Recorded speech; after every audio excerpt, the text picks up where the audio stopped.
Welcome back to Unraveled Game Thoughts, and I have today the strategy video for Teotihuacan. Now, before I dive into this video, I will just tell you, if you're already getting 180 to plus 200 points playing Teotihuacan, this is probably not going to be helpful to you. I'll just be honest, I'm not that good.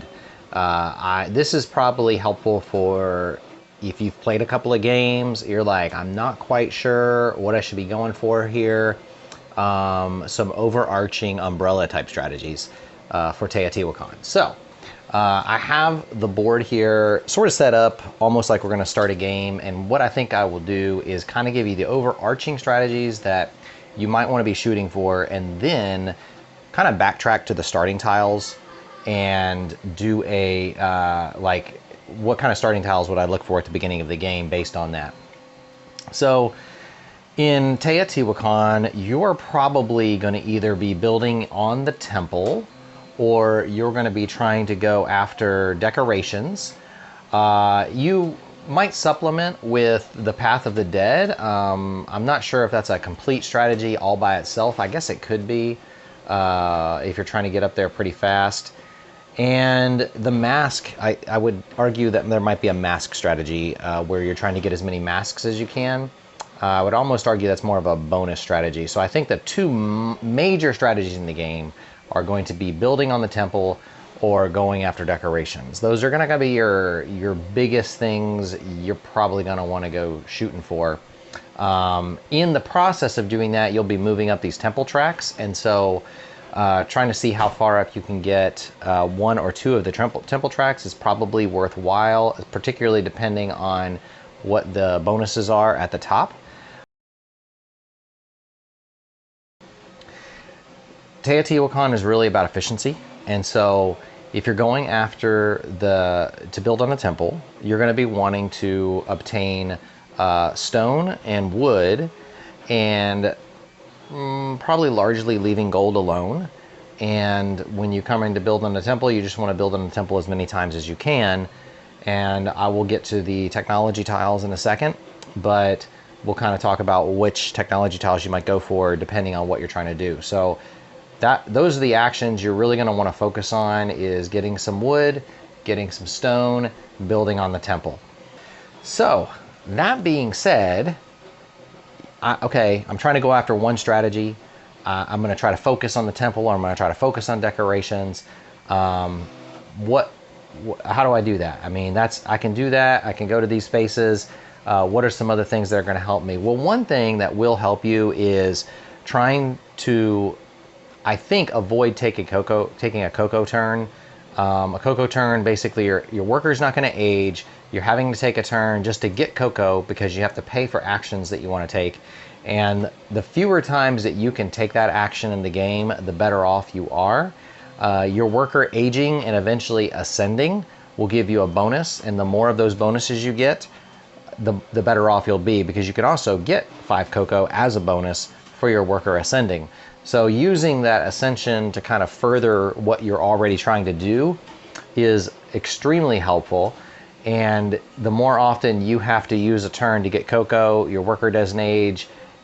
I don't want to say it's a wasted turn, because you do need the cocoa, but there are other options. And so if we look on this board here, if we look on the alchemy board, this is a good example of one tile that I would consider going for pretty quick. Two of them really are this one, that every time I go past the nobles tile, I'm going to gain a cocoa. And this one here in particular is quite good, where every time I gain resources, I am going to, on either the 2, 3, so basically I'm gaining gold, I'm gaining stone, or I'm gaining wood, I am going to gain a cocoa, and I'm going to gain a victory point. Now that is particularly a very particularly helpful tile to obtain the technology for, because you're going to have, if you're playing decorations, you're going to have to get gold. And ideally, if you can, you want to get all 3 of your workers on that gold when you're obtaining gold. And I'll talk about that in a second. Or even if you're obtaining wood or stone, you want to get, you're going to need a lot of stone, and you're going to need at least some wood if you're going to be building on the temple. And every time that you obtain stone or wood or gold, you're going to get a cocoa. And that's just going to help you. And if you can get both of those technology tiles early, then you just stand a good chance of not having to take cocoa turns during the game. Which now, how many technology tiles do you need? It probably varies from game to game and what you're trying to do. All three of these top tiles here are going to be very helpful, but you have to bear in mind going there, getting the technology, particularly if you're going after the temple and you don't really need gold. All you would use gold for is for technology, and if you spend a lot of turns getting the gold to get the technology so that you can improve your temple tile building, I don't know that it's going to hurt you, but you could end up wasting turns, particularly if you end up having to get a cocoa turn just to do that, or you have to take some kind of alternate action because you're blocked out in some way. You could end up handicapping yourself, not being able to do as many actions toward building the temple because you're chasing after the technology. So trying to figure out an efficient way to get technology, or just how many technologies can I get that are going to be particularly helpful, and only those technologies are good. So if you were going to build on a temple and you can get the tile that gives you a cocoa and a victory point every time you gain a resource, and you can get a maybe this highest level technology where every time you build in the temple you're going to get to move up one of these tracks, those are both very good and going to help you quite a bit. In this particular case, this one here also gives you 3 points additionally whenever you build on a temple. So if you can get both of these and 1 or 2 of these, that's a pretty efficient way to go. The challenge is going to be if everyone else is trying to do the same thing, you have a lot of competition, and that's something that you might want to watch for strategically.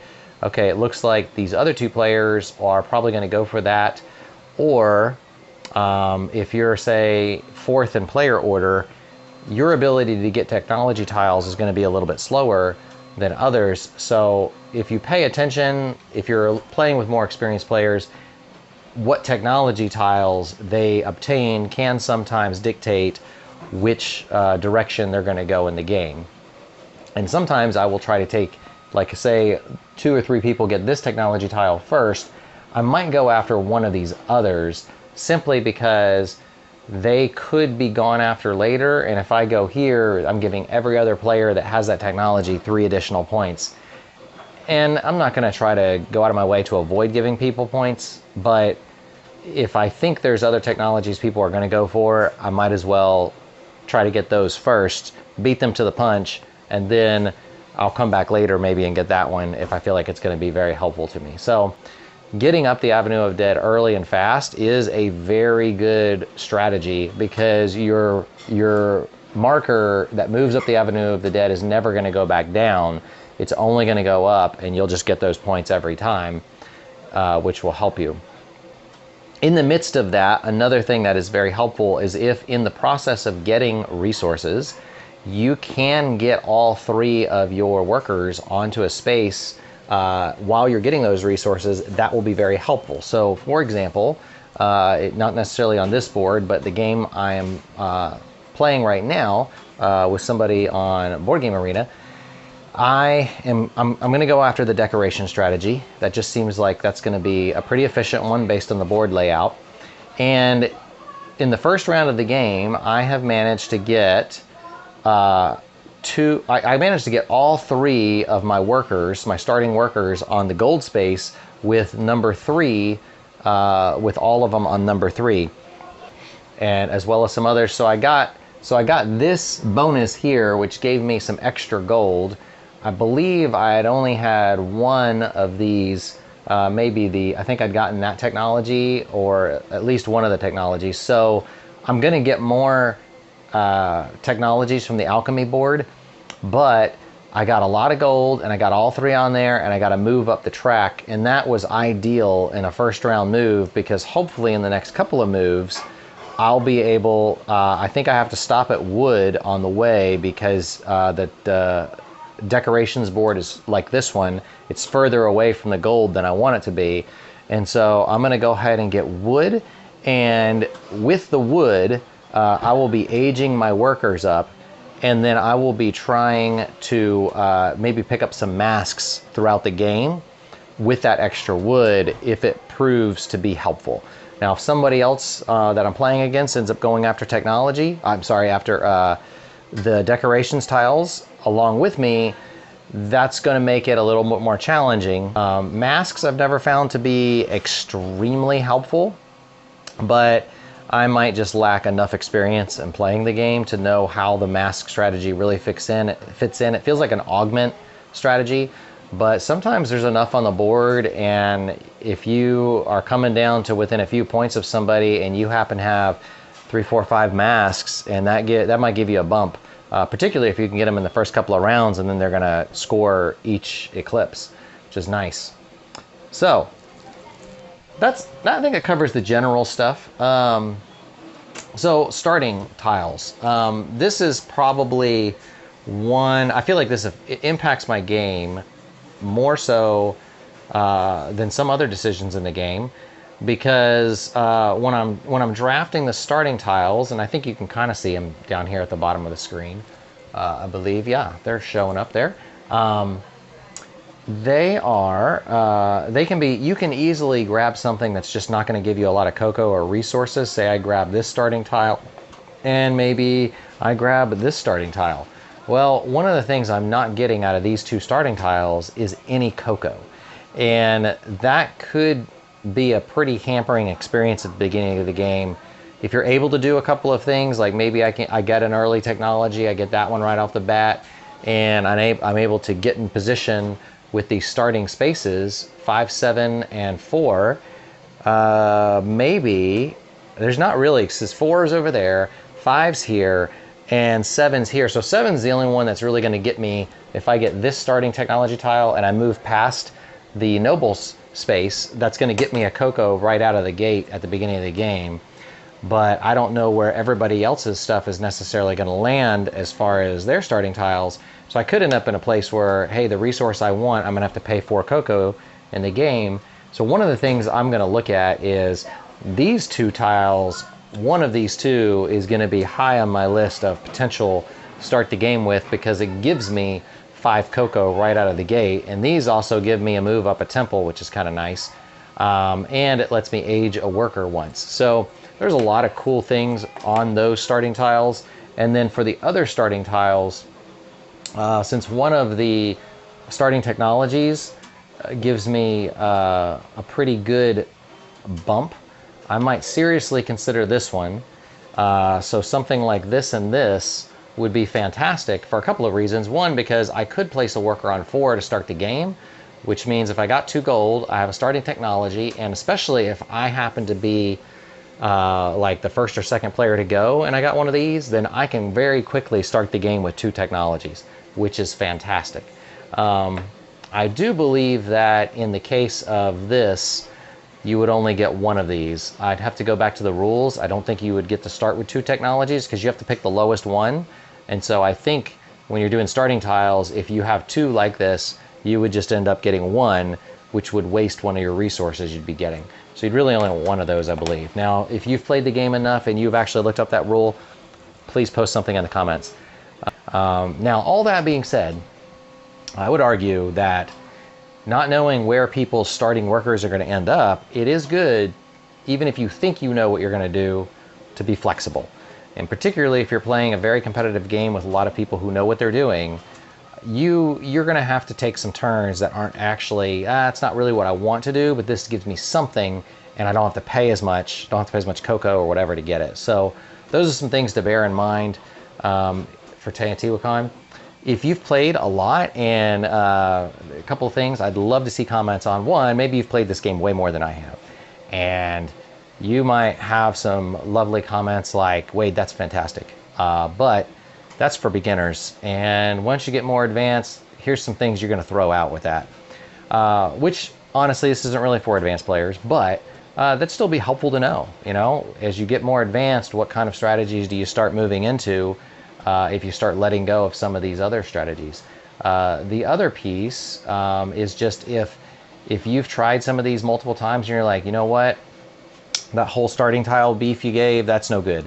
Throw it in the comments. I'd love to hear it. But tell me why. Please don't just tell me it's no good. Tell me why it's no good. Most of these are strategies that I've actually found helpful, and even if I'm not winning, I'm getting in the top, within 5 points or 10 points of the leader, and coming very close to winning. Usually scoring around 180 to 200 most games I play these days. So again, if you're highly experienced, you're like, oh, I score 300 points every game. Yeah, this video is not for you.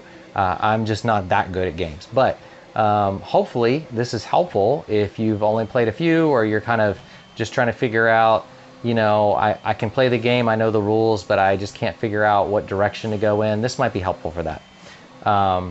So give it a like, subscribe if you're interested in seeing more of these videos, and hopefully I'll be getting around to some other strategy videos in the next couple of weeks. Obviously we're moving into Christmas season, so my ability to sit down and actually make these videos might be hampered somewhat by the fact that my table that I make them on might be confiscated and used for puzzles. So that might make it harder for me to actually get these videos made. But post-Christmas, hopefully I'll be able to get some more stuff out there as soon as I can. Thank you, and have a fantastic holiday season from Unraveled Game Thoughts.